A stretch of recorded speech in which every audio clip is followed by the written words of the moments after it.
lá, dando continuidade, né, ao estudo dos eumintos, dos nematodas, nós vamos entrar numa segunda parte da nossa aula que inclui aspectos clínicos do euminto Ascaris lumbricoides, né, que causa ascaridíase.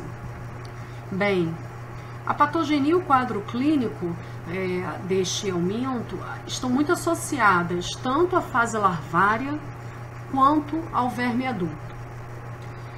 Em boa parte dos casos, os sintomas associados às formas larvárias, que incluem a L3 passando pela parte, né, toda dos vasos mesentéricos até atingir o pulmão, constituindo nessa abordagem, nessa travessia, o ciclo de Loss e o seu amadurecimento até L5, é uma fase que muitas das vezes é tida como assintomática. Mas, dependendo do número de ovos ingeridos, da carga parasitária e dessas larvas que circulam pelo organismo do indivíduo acometido, as formas larvárias podem estar associadas ao síndrome de Loeffler.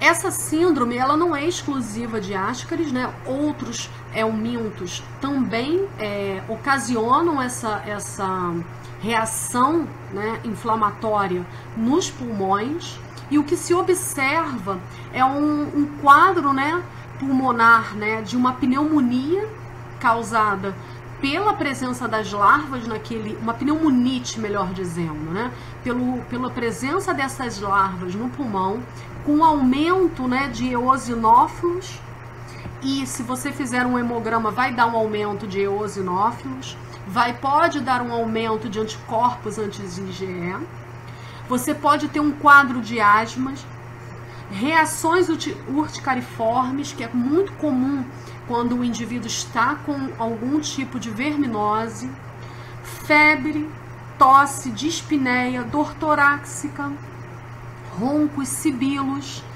constituindo, né, uma síndrome respiratória aguda. A tosse pode ser produtiva e sanguinolenta em alguns casos. Aqui a gente vê uma radiografia de o tórax de uma criança de 8 anos com um quadro grave, né, de ascaridíase. Então você vê o pulmão tomado na radiografia e por conta da alta carga parasitária que a criança foi acometida, né? E aí, os casos associados ao verme adulto, eles têm uma outra sintomatologia que é muito mais comum no trato digestório propriamente dito. O que é alto e o que é baixo, né? Quando o indivíduo tem uns 3 a 4 vermes, ele vai apresentar poucos sintomas clínicos e um pouco comprometimento. Ou seja, ele tem pouca sintomatologia, claro que pode ter náuseas e vômitos, mas vamos dizer que a saúde como um todo não estará plenamente comprometida. Mas quando a carga parasitária é alta, ou seja, tem indivíduos que têm 30 ou 40 vermes no seu interior, e tem indivíduos até que mais raramente apresentam mais de 100 vermes, o quadro de saúde do paciente é gravíssimo, porque você pode ter inclusive obstrução do trato digestivo dele, né, ao longo do duodeno, e comprometendo de várias formas a saúde, seja pela captação nutricional, seja pela obstrução propriamente dita, formando nós dentro do intestino. Essas formas adultas são responsáveis por levar a quadros como cólicas abdominais, fezes diarreicas, náuseas, vômitos, inclusive perda de sangue. Nesta figura aqui nós temos um caso de um pedaço de um intestino, né, que foi removido de uma criança de 3 anos na África no sul da África, né? África do Sul, melhor dizendo. E olha só a quantidade de vermes que foram recolhidos, que estavam presentes, causando essa obstrução. Olha a cor aqui esbranquiçada, característica, como eu falei na parte 1, mas que pode ser às vezes rosácea.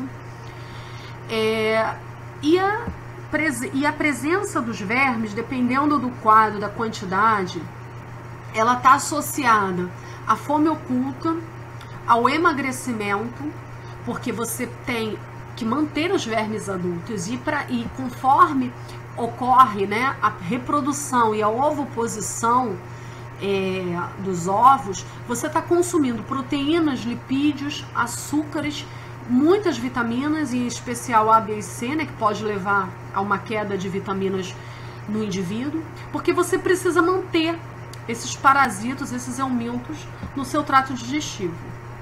O que é a fome oculta, que é diferente da fome que nós sentimos quando nós estamos sem nos alimentar por algumas horas? A fome oculta é uma deficiência nutricional. Ela está presente em todo o globo, independente de países desenvolvidos ou não, porque ela está associada não só a fatores genéticos, mas está associada a fatores de dietas culturais, é uma questão cultural. Então você tem um desequilíbrio nutricional que pode aparecer, inclusive, nos indivíduos que conseguem manter a quantidade de calorias necessárias para a manutenção da vida, né, do corpo. Ou ainda indivíduos com sobrepeso ou obesos. Por que isso? Porque você pode perfeitamente se encher de carboidratos, mas manter uma dieta pobre em frutas, legumes. Você pode adotar dietas, mesmo que você não saiba que você está fazendo isso. Por exemplo, você pode estar se privando de comer hortaliças, de frutas e legumes, e nisso você vai empobrecendo a sua alimentação. Quando você tem a questão do indivíduo que tem poucos vermes, e esses vermes, e você já faz uma dieta pobre, né, em frutas, legumes, hortaliças, proteínas, seja de origem animal ou não, enfim, independente da sua filosofia de vida, do seu poder aquisitivo e do seu paladar, os vermes vão competir com o seu organismo, e isso pode ocasionar fome oculta. Então, aparentemente, você pode ter nem mesmo a distensão abdominal, você pode até não estar apresentando náuseas e vômitos que façam com que o indivíduo se perceba doente, ou o médico suspeite de algum tipo de infecção, mas você tem uma carência. Então, dependendo da cultura do indivíduo e dependendo da presença desses vermes, você pode estar favorecendo a um quadro de fome oculta, seguida de emagrecimento, seguido de desnutrição. E aí você também tem quadros de irritabilidade, sono irrequieto, ranger dos dentes, que é comum, há um cansaço, né? Porque se você pode estar anêmico, pode estar com deficiência nutricional, então nada está bem no seu organismo. E pode ter quadros de oclusão ou semi-oclusão intestinal, dependendo dessa carga parasitária que o indivíduo carrega. E isso requer intervenção cirúrgica. Algumas vezes esses vermes podem ser encontrados no estômago, e essa remoção pode ser feita por uma endoscopia digestiva. No desenvolvimento infantil, está atrelado ao baixo desenvolvimento físico e cognitivo, né? Então, isso é notório na história do nosso país e nos países em desenvolvimento. E é de grande importância para a saúde pública, né? E grande importância, nós temos que dar valor a essas medidas para se evitar que isso seja prevalente no nosso país e em outros países, né?